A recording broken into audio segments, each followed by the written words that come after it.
اللہ تعالیٰ نے قرآن کریم میں انسان کی زندگی کے مختلف مراحل اور وہ سلسلے جس سے اس کی زندگی گزرتی ہے کافی مقامات پہ ذکر کیا، جن میں حکمتیں بھی ہیں اور انسان کے لیے عبرتیں بھی۔ اللہ تعالیٰ فرماتے ہیں اللہ الذی، اللہ وہ ذات ہے، خلقکم من ضعف، جو تمہیں ایک کمزوری کی حالت سے پیدا کرتی ہے، ثم جعل من بعد ضعف قوة، اور پھر اس کمزوری کی حالت کے بعد تمہیں طاقت دیتا ہے، حسن دیتا ہے، جمال دیتا ہے، اقتدار دیتا ہے۔ اللہ تعالیٰ تمہارے جسموں کے اندر وہ جان ڈالتا ہے کہ تم اس دنیا کے اندر کام کر سکو، پرفارم کر سکو۔ پھر اللہ فرماتے ہیں ثم جعل من بعد قوة ضعفا وشیبا، پھر ایک وقت اس جسم پر آئے گا کہ یہ کمزور کر دیا جاتا ہے، یہ ڈھلنا شروع ہو جاتا ہے، یہ جھڑنا شروع ہو جاتا ہے، وشیبا، اور ایک وقت میں یہ کمزور ہو جاتا ہے اور بزرگ ہو جاتا ہے اور بوڑھا ہو جاتا ہے۔ یخلق ما یشاء، اللہ جیسے چاہے پیدا کرتا ہے،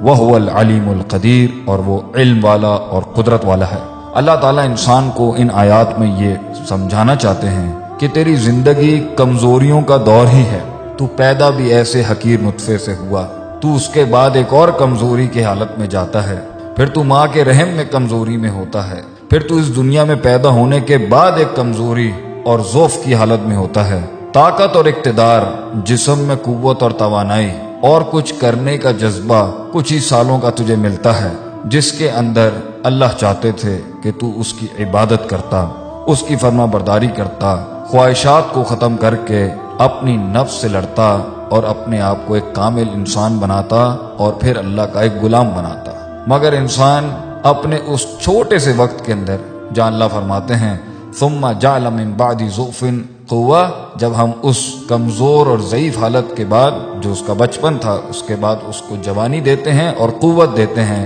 جو 10 15 20 سالوں کی ہوتی ہے یا 25 سالوں کی، انسان یہ سمجھ بیٹھتا ہے کہ وہ اس دنیا پر قادر بھی ہے اور اس دنیا اور اپنی زندگی کا مالک بھی ہے، وہ جو چاہے وہ کر سکتا ہے، وہ جو چاہے وہ توڑ سکتا ہے، وہ جو چاہے وہ بنا سکتا ہے، اور وہ اپنے اوپر ہی لیبل لگاتا ہے کہ اس دنیا کا نظام میں ہی چلا رہا ہوں، میں ہی ترقی کا حقدار ہوں۔ تو اللہ تعالیٰ انسان کی عقل کو ایک صحیح سمت دینے کے لیے، ایک صحیح نظریہ دینے کے لیے اور ایک صحیح عقیدہ دینے کے لیے قرآن میں اس کی تربیت کرتے ہیں۔ اللہ فرماتے ہیں قُلْ أَرَأَيْتُمْ إِنْ جَعَلَ اللَّهُ عَلَيْكُمُ اللَّيْلَ سَرْمَدًا إِلَى يَوْمِ الْقِيَامَةِ، کہ ان سے پوچھو، اور کیا ہی انداز ہے ہمارے اللہ کا، اللہ کہتے ہیں کہ ان سے پوچھو کہ ہمیں بتلائیں، جبکہ اللہ تو ہر چیز کا علم رکھتا ہے۔ ان جعل اللہ علیکم اللیل سرمدا الی یوم القیامہ، کہ اگر ہم رات کو حکم دیں کہ وہ قیامت تک ان پر پرماننٹ ہو جائے، ان پر رات ہی رہے، من الہ غیر اللہ یاتیکم بضیاء، تو کون ہے زمین و آسمانوں میں جو روشنیوں کی کرنیں تم تک لے کے آ جائے، افلا تسمعون، تو کیا پس تم کان نہیں لگاتے ہماری باتوں کو؟ دوسرا چیلنج اور دوسرا سوال اور دوسری نصیحت اور دوسری حکمت، قُلْ أَرَأَيْتُمْ، ان سے کہو کہ ہمیں بتلائیں، ان جعل اللہ علیکم النہار، کہ اللہ اگر دن کو حکم دے سرمدن الی یوم القیامہ، کہ وہ قیامت تک ان کے سروں پر دن ہی رہے، من الہ غیر اللہ، تو کون ہے اللہ کی ذات کے علاوہ، یاتیکم بلیل، جو ایسی رات لے آئے، تسکنون فیہ، جس میں تم سکون حاصل کرتے ہو، جس میں تم نیند حاصل کرتے ہو، اپنی تھکن کو آرام دیتے ہو، اپنے جسموں کو راحت دیتے ہو، وہ رات کون لے کے آئے گا؟ افلا تبصرون، تو کیا تمہیں دکھتا نہیں؟ کیا تمہیں دین اور اس زندگی کے مقصد کی بصیرت حاصل نہیں ہوتی کہ محض صرف عبث نہیں تھا کہ آئے، کھیل کود کیا، تفریح کی، ادھر وقت ضائع کیا، ادھر وقت ضائع کیا، اور پھر اینڈ کے اندر سوالوں کے ساتھ اور کھوئے ہوئے دلوں کے ساتھ بیٹھ جانا، یا ڈپریشن میں چلے جانا، یا مایوسی میں چلے جانا، اور نئے نئے سپورٹس کو تلاش کرنا اور نئے نئے کھیلوں کو تلاش کرنا کہ شاید ان کھیل کود اور رنگرلیوں میں مجھے اپنی زندگی کا سکون مل جائے۔ اللہ ایک اور مقام پہ کہتے ہیں قُلْ أَرَأَيْتُمْ، ان سے کہو کہ ہمیں بتائیں، ان اصبح ماؤکم غورا، کہ اگر ہم پانی کو اندر کھڈوں میں ڈال دیں، پانی زمینوں کے اندر چلا جائے، تو کون ہے جو تمہارے لیے بہتا ہوا پانی لے کے آئے گا؟ اوپر سے نازل ہوا تھا تو تم سمجھے تمہارا تھا،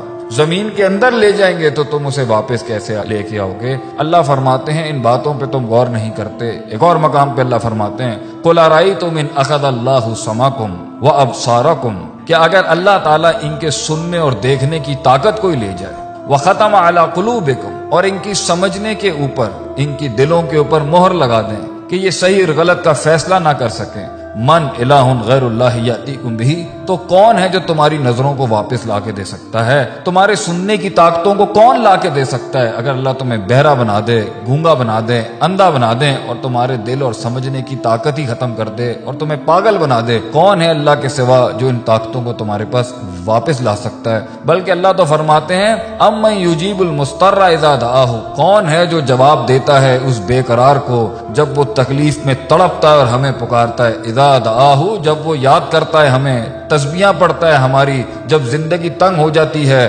آسمان زمین اس پر گر پڑتے ہیں اور سایہ بھی ساتھ چھوڑ کے چلا جاتا ہے، اور تکلیفوں کے انبار اور موجیں اور طوفان اس کا گھیراؤ کر کے بیٹھے ہوتے ہیں، اب میں یجیب المضطر اذا دعاہ، کون ہے اس بے قرار کی دعاؤں کو سننے والا؟ کون سا دوست ہوتا ہے، کون سا رشتہ دار ہوتا ہے، کون سی طاقت ہوتی ہے، کون سا بادشاہ ہوتا ہے؟ صرف اللہ ہوتا ہے، وَيَكْشِفُ السُّوءَ، اور تکلیف کو اس سے دور کر سکے۔ اِلَٰهٌ مَّعَ اللَّهِ، اللہ کے سوا کون الہ ہو سکتا ہے؟ قلیلا ما تذکرون، کم ہی ہیں جو نصیحت حاصل کرتے ہیں۔ انسان کو اس زندگی کے اندر خوش فہمی اور کسی بھی بدگمانی کے اندر ملوث نہیں ہونا چاہیے کہ یہ زندگی اس کی ہے، وہ جیسے چاہے گا اس کو چلا لے گا، وہ اس پر قادر بھی ہے، خالق بھی ہے، مالک بھی ہے اور فاتر بھی ہے اس کا۔ نہیں، انسان اللہ کی مخلوق ہے، اس کا غلام ہے، اس کی ابتدا اور اس کی انتہا اللہ کو ڈھونڈنا اور اس کے آگے سر تسلیم خم کرنا ہے، ورنہ اللہ تعالیٰ انسان کو مختلف مقامات میں یہ بیان کر رہے ہیں کہ یہ زندگی جس کا تو دعویٰ کرتا ہے تیری ہے، ہم اوپر سے بھی اور نیچے سے بھی، دائیں سے بھی اور بائیں سے بھی ایسی تنگ کر سکتے ہیں کہ انسان کہیں جا نہیں سکے گا۔ اللہ تعالیٰ ہمیں اپنی عافیت اور حفاظت میں رکھے، آمین یا رب العالمین۔